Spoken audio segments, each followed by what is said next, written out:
Hello, happy Sunday. So first of all, I have an announcement to make. Um, the announcement is this. This week I will be doing a History of England episode 11, The Great Charter, that's today. And also I'll be doing later on this week, a Germany under Hitler on the Great Inflation. And for the next 2 weeks I will continue that schedule. History of England, Germany and Hitler, History of England, Germany and Hitler. And then I will leave Germany behind for a little bit and do History of England for 4 to 6 weeks, then leave England behind and leave Germany on a Hitler and for 4 to 6 weeks, and then back and forth. That way I do not go totally nuts. Okay, so History of England, episode 11, The Great Charter. Last time we talked about the reign of King Richard I, who lived for the code of chivalry, and he lived for fighting. He was never happier than when he had a sword, and never happier than when that sword was dripped in blood of his enemies.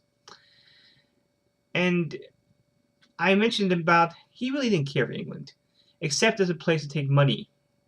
Money for his Third Crusade, money for his ransom being a prisoner, or money for the many wars he fought to keep control of the Plantagenet Empire in France. And then I talked about King John, the youngest son of King Henry II, the one who against all odds managed to live to take the throne. And I talked about how he can be seen to be one of the most interesting kings of England, just like Richard III, both besmirched by chroniclers later on. I looked at the claim of Arthur of Brittany, who said that the throne is his, and how John dealt with him. And then looked at briefly how everything came crashing down around John in 1204, as he lost the empire his father and brother had fought so long to preserve. So today we're going to look at his recovery and how he dealt with the setbacks he had to face for the rest of his reign. The fact that England was separated from Normandy after 150 years of union was later on deemed to be a natural and inevitable development. France was becoming a true nation. It heralded the rise of a national consciousness exploited by the Capetian kings. But at that time, it was seen as a calamity for King John. He lost most of his income from the taxes he made off Normandy, Anjou, and Maine. And of course, he forfeited a great deal of his prestige. But there are other consequences as well. The Anglo-Norman lords had lost half of their identity. Once they lost their lands in Normandy, it became clear that they would have to concentrate on those lands they owned in England. They now became more English, with the English Channel as the border, and King John started building a proper English navy to defend the shores of his country. The king no longer had Normandy. He was forced to pay more attention to England. Now, John had kept going to the administration of Richard I because he knew this is the only way the government could run properly. And for the first time, we have evidence of written records as an instrument of state. Licenses for imports and exports, regulation of trade, a system of taxation that was standard for the whole country, currency and credit that had to be maintained in strict order, and all of this relied upon ink rather than custom and oral tradition. All the government departments started keeping archives of letters being sent all around England, diaries of daily expenditures being kept and preserved, and a new, faster form of handwriting known as cursive, which comes from the Latin word cursivus, for flowing, and that began to be used. Cursive handwriting, by the way, is hardly ever used nowadays. It's a sad state of affairs. Anyway, King John still had hopes he could win back the Plantagenet Empire, but wars take money, and planning for wars takes even more money. John was just like his father Henry and his brother Richard in wanting more money, but unlike them, he was ingenious in ways to make money. He discovered new ways to extract money from people. For instance, in 1207, he started levying a 1/13th part of all incomes and movable property from all classes of people that were to be given to the king, the first true sign of a general taxation. But the complaints were so loud that he soon dropped this idea. He never took it up again during his reign. It would come back, of course. For the 10 years left in his reign, for For the 12 years left in his reign, he traveled throughout England searching for money, always restless, always in a hurry, generally staying in only one place for about 3 days and moving on. For instance, in 1205, he spent 1 day in London, 1 day in Westminster, and the rest of the year he was on the road. At the end of a bitter winter, he went north, finding York and Newcastle, and then setting upon them a great fine, because they didn't afford him a appropriately grand reception. He was looking for money everywhere he went, and being told, for instance, there was money in Northumberland, outside Coleridge, buried by Romans, he ordered his men to dig for it, but of course, all they found was dirt. During the course of his rapid journey, sometimes covering 30 miles a day, which is a lot in those days, he showed a particular interest in imposing justice on subjects. And this again was brought about as a desire for money. But also as a boy, he studied under Randolph de Glanville, who wrote a famous legal treaty. And there may be a connection there, but we cannot know. Now, King John paid attention to details of administration and justice quite differently from his brother Richard. He may have been suspicious, but he was vigilant and curious.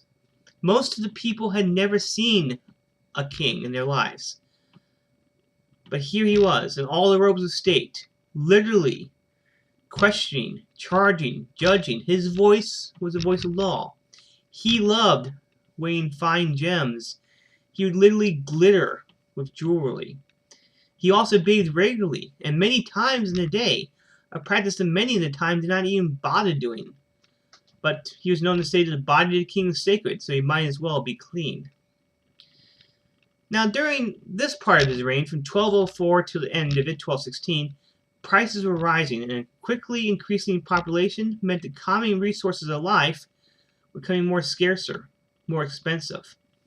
Now, a reason of this is because the crown has been bringing silver from the mines of the Holy Roman Empire, which increased the amount of money in circulation, which resulted in prices rising between 100% and 200% between 1180 and 1200. And this is one of the main reasons that there was a rebellion by the barons, which led to the Great Charter. But it must be remembered that John was affected as much as everyone else in England. War became more expensive.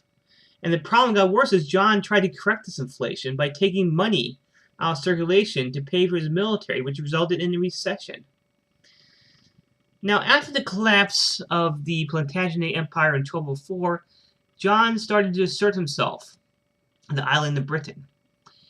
He fought campaigns in Wales, in Scotland, and Ireland. In Ireland, he managed to impose royal government upon the feuding Anglo-Norman barons who divided the rule of southern and eastern Ireland among themselves. In 1209, he invaded Scotland. He forced King William I of Scotland to recognize him as overlord. He also, temporarily, subdued Wales, cowing the Wales chieftains by violence, and before he invaded Wales, he hanged 28 Welsh boys who had been handed to him as hostages by their fathers, the chiefs, to keep them loyal. It's not the least or last of his cruel acts. But all in all, when he was finished with those campaigns, no one in Ireland, Scotland, or Wales dared to rise up against John. England was another matter. And he struggled to control his nobles. They are not eager to fight to restore the Plantagenet Empire. They resented the many exactions he imposed on them. For instance, he demanded huge fees for inheritances, and he would sell wealthy heiresses in marriage. Occasionally, he would claim an estate that had long been the property of some other wealthy family. A tax was imposed on the nobles to be paid if they wished to avoid military service, and in 16 years, from 1200 to 1216, John levied it 11 times. It is known to exact other types of payments. For instance, a noble William de Brosseuil, he asked him to pay him 300 cows, 30 bulls, and 10 horses to have a plea approved. And then later, when John asked for more money and was turned down by William, he sent William into exile. And the wife and the son of the noble were arrested because they knew too much of what happened to Prince Arthur. John had them thrown in prison and starved to death. But on a larger scale, the whole force of Plantagenet monarchy was opposed to the feudal privileges of the mighty lords.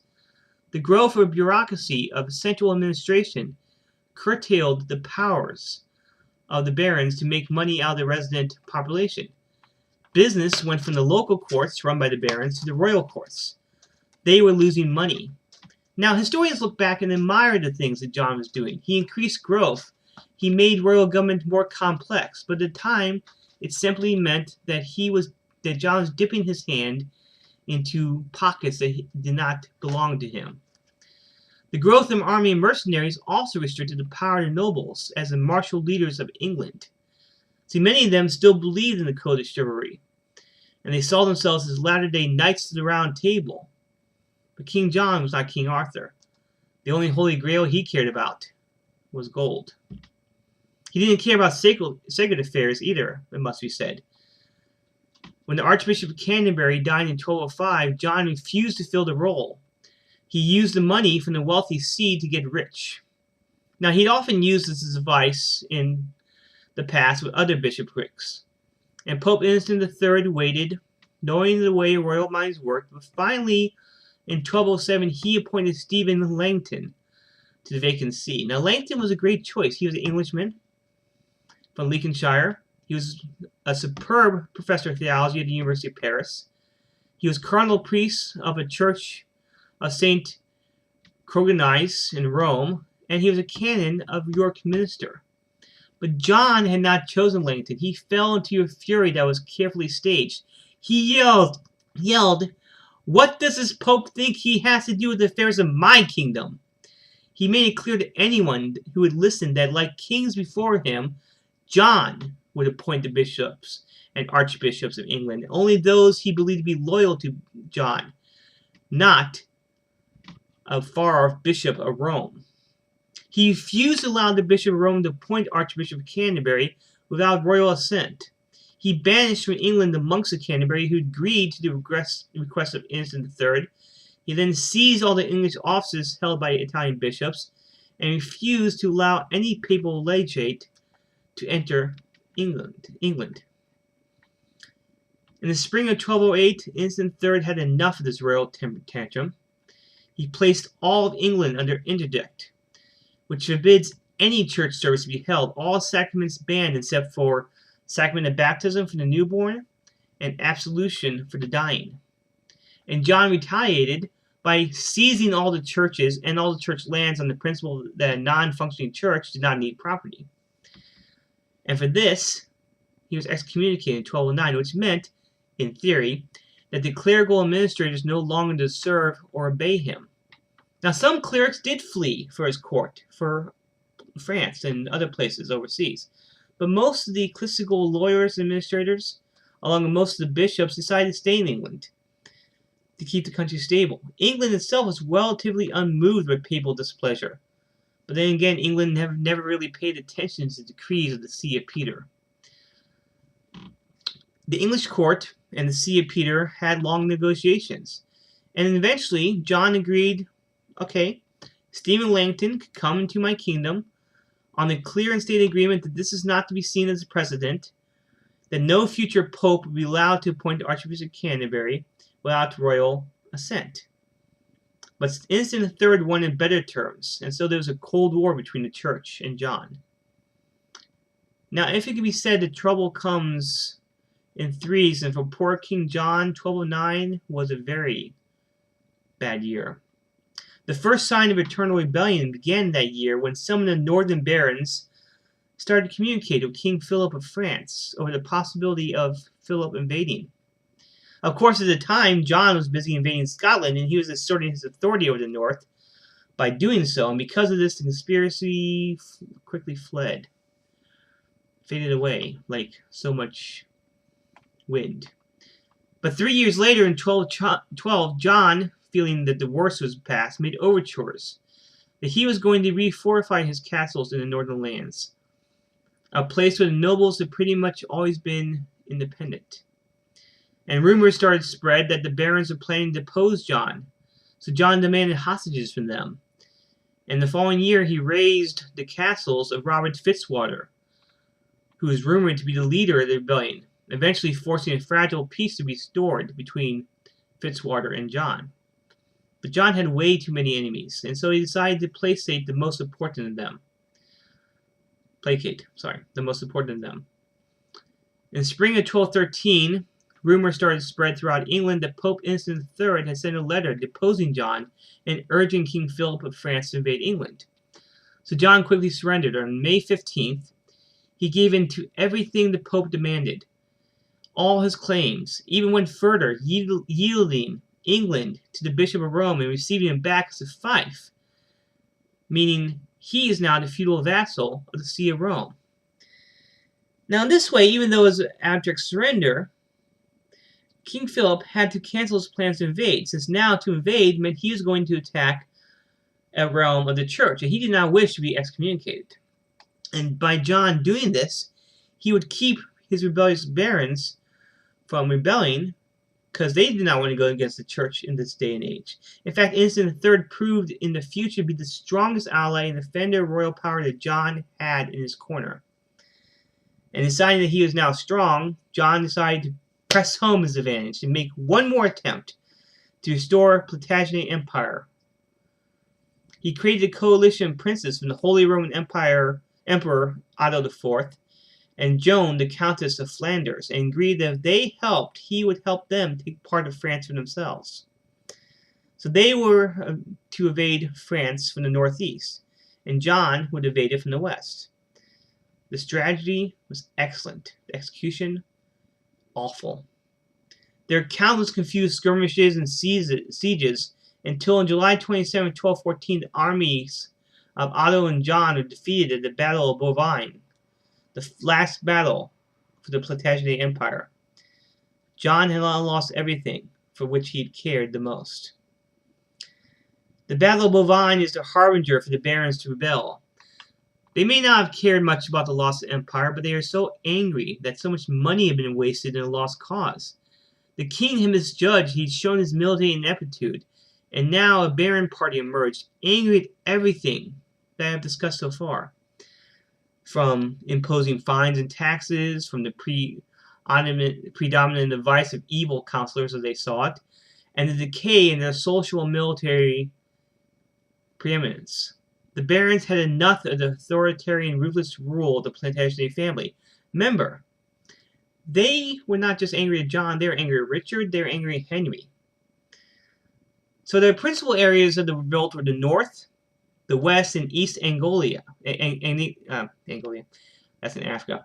Angelia. The barons not necessarily formed coherent groups. Family fought family. District fought district. 39 barons out of about 197 were in open revolt against the crown. About another 39 were loyal supporters. The rest really didn't care. Now the rebels did find an unexpected leader in Archbishop of Canterbury, Stephen Langton, who stated that based on tradition, nothing can be taken or demanded by the king except by right and reason, by law and justice, and by a court. Now that had not been the way John had been dealing for the last 10 years. John and the rebel barons would meet on many occasions, but they would make little progress. Innocent III wrote to the rebels saying, "You cannot use force. You cannot use violence against John. If you do, you'll be excommunicated." He wrote to Stephen Langton and accused him of taking the side of the barons. And John then engineered what he thought to be a master stroke. On March 4th, 1215, he declared he was taking the cross of the Crusader. Who would dare to ride against the Knight of Christ? The plan did not succeed. On May 5th, the barons renounced their loyalty to John, and led by Robert Fitzwater, the Cold War became a hot war. They attacked Northampton Castle, and on May 17th, they occupied London. Now this tilted the balance of power against John, and more barons now declared for the rebels. John decided if he waited, things may change, so he made a big show of conducting negotiations. He asked Archbishop Langton to arrange a truce so that a settlement might be reached. Now it's clear, now, that he never had any intention of upholding an agreement, but he had to play the game.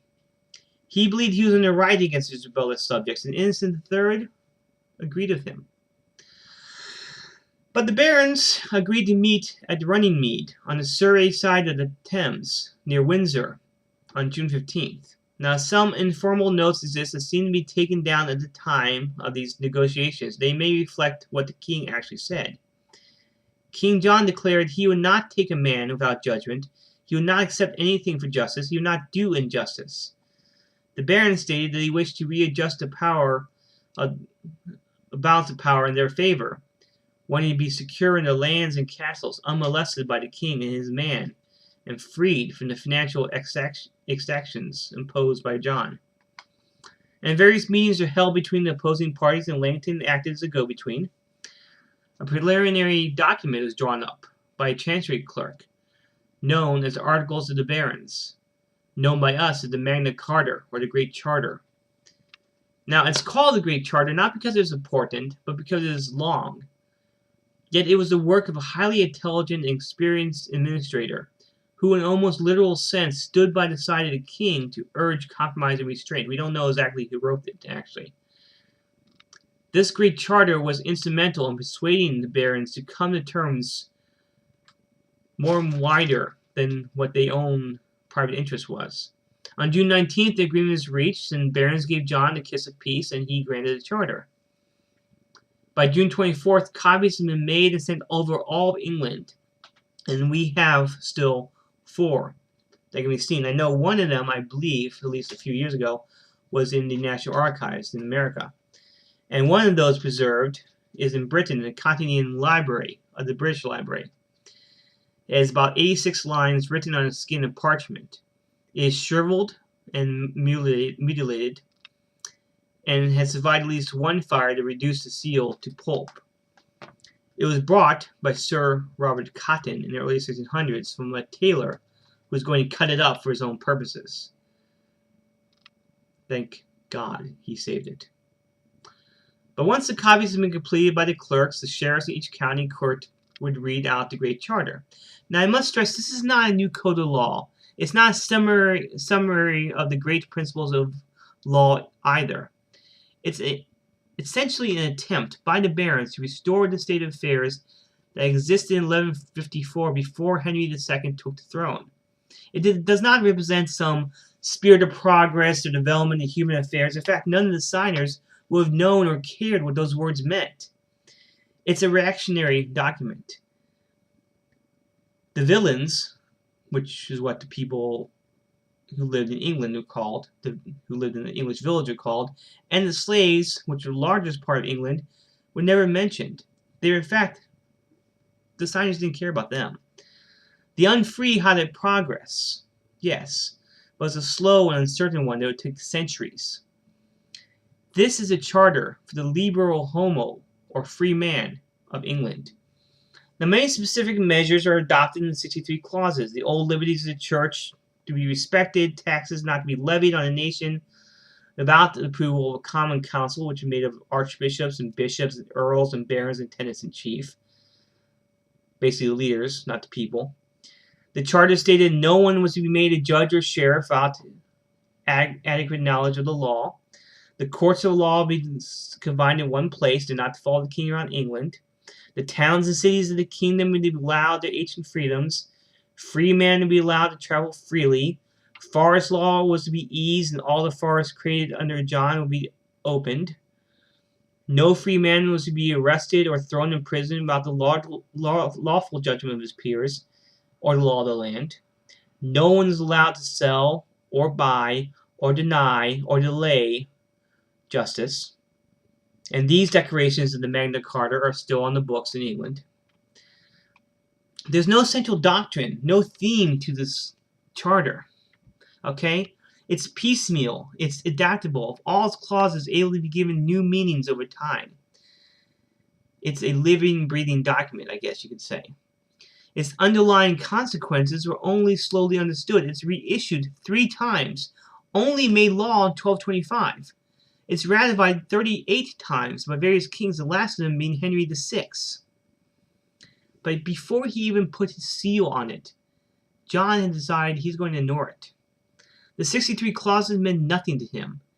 He'd hoped that by pretending to come to agreement with the barons, he'd be able to devise opposition and some breathing space in which he could reassert his sovereignty. In fact, minutes after he put his seal on the document, he called an emissary to him.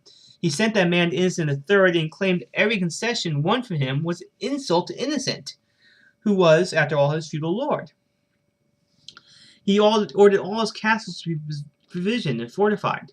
He sent commanders to Flanders and Poitiers and elsewhere in Europe, buy mercenary soldiers, and basically the war was again begun before the barons, against the barons.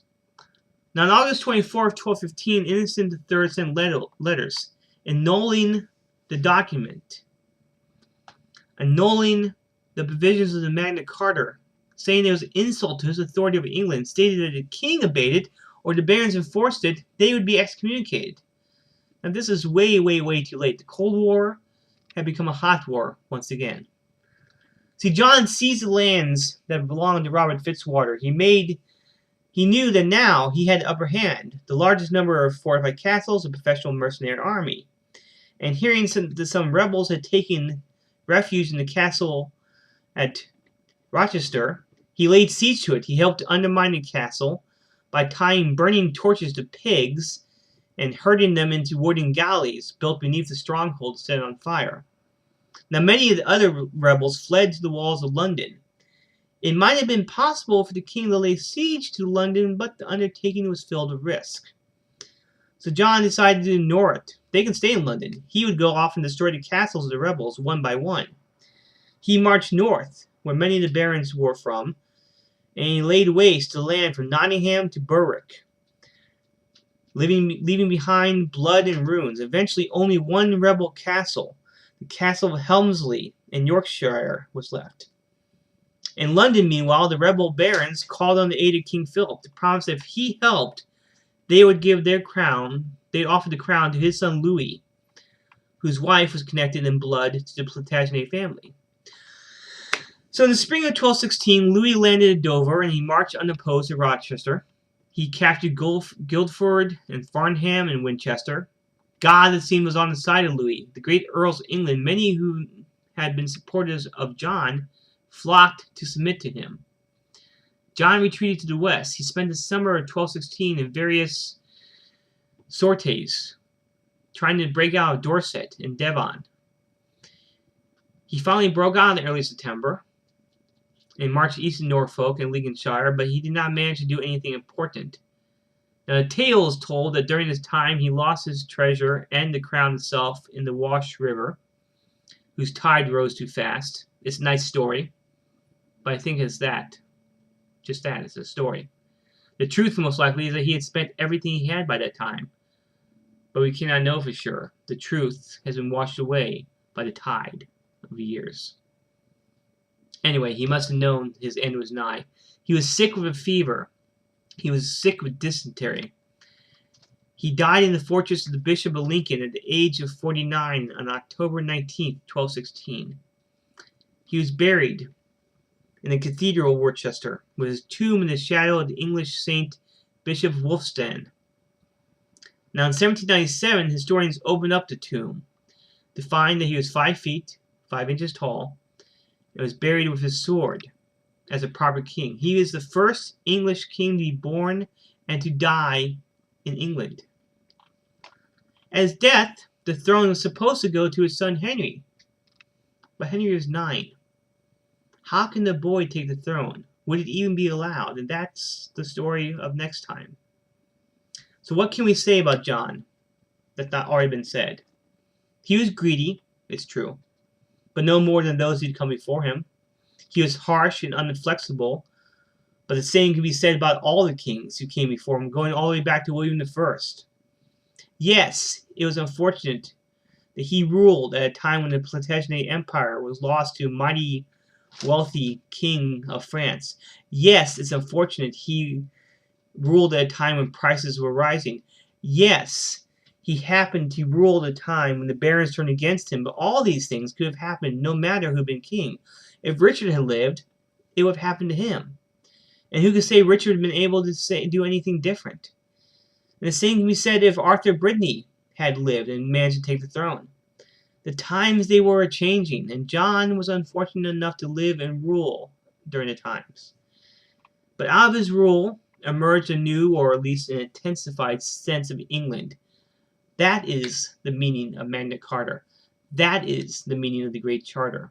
The English people of the time were already familiar with the notion of common law. They were used to guilds and fraternities. John had accepted, for instance, in 1191, when he was trying to seize the throne of the right of London, to form its own commune as a self-governing and self-elected body of the richer citizens. From this time forward, communal archives and records were placed in Guildhall. The momentum of the age is behind this new form of identity. Many other towns asserted their own communitatis during the reign of John by electing their own mayors, creating their own seals. The members of the communes would swear an oath to preserve their town and their liberties. So it's perhaps inevitable that